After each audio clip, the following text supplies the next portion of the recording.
ஆமென். தகப்பனே கிருபை கிருபை கிருபை கிருபை. ஏசையா கிருபை கிருபை கிருபை கிருபை கிருபை.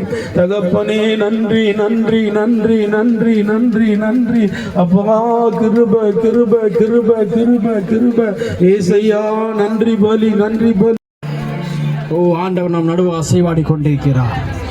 பரிசுத்த ஆவியானவர் அசைவாடி கொண்டிருக்கிறார். அந்த இருளின் மீது, அந்த தண்ணீர்கள் மேல் பரிசுத்த ஆவியானவர் அசைவாடினது போல உங்கள் மேல் பரிசுத்த ஆவியானவர் அசைவாடி கொண்டிருக்கிறார். எந்த செய்கிறார் உங்கள் வாழ்க்கையிலே புதிதான ஒன்றை பரிசுத்த ஆவியானவர் செய்கிறார். ஓ நான் சிலர் நினைக்கிறார்கள் நான் நல்ல ஆண்டவரை உமக்காக ஆண்டவருக்கு முக்கியம் நீங்க தான், நீங்க மட்டும்தான் ஆண்டவருக்கு முக்கியம். எத்தனை பேர் அதை விரும்புறீங்க?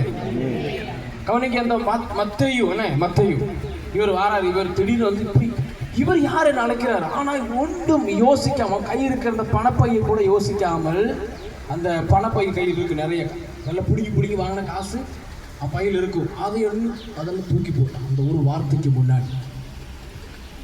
வார்த்தைக்கு முன்னாடி எனக்கு இந்த சாபம் ஒன்றுமே வேண்டாம், எனக்கு அந்த லாபம் போதும், எனக்கு இந்த சாபம் வேண்டாம், எனக்கு அந்த இயேசுவின் லாபம் மட்டும்.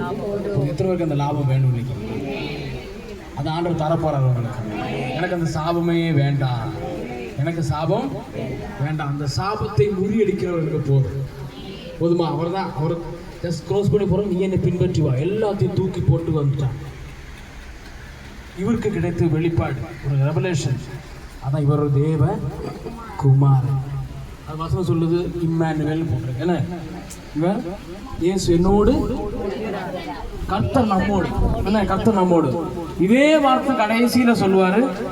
மத்திய கடை சொல்லுவார், இதோ உலகத்தின் முடிவு பரியந்தமும் சதா காலமும் நான் உங்களுடைய கூட இருக்கிறேன்.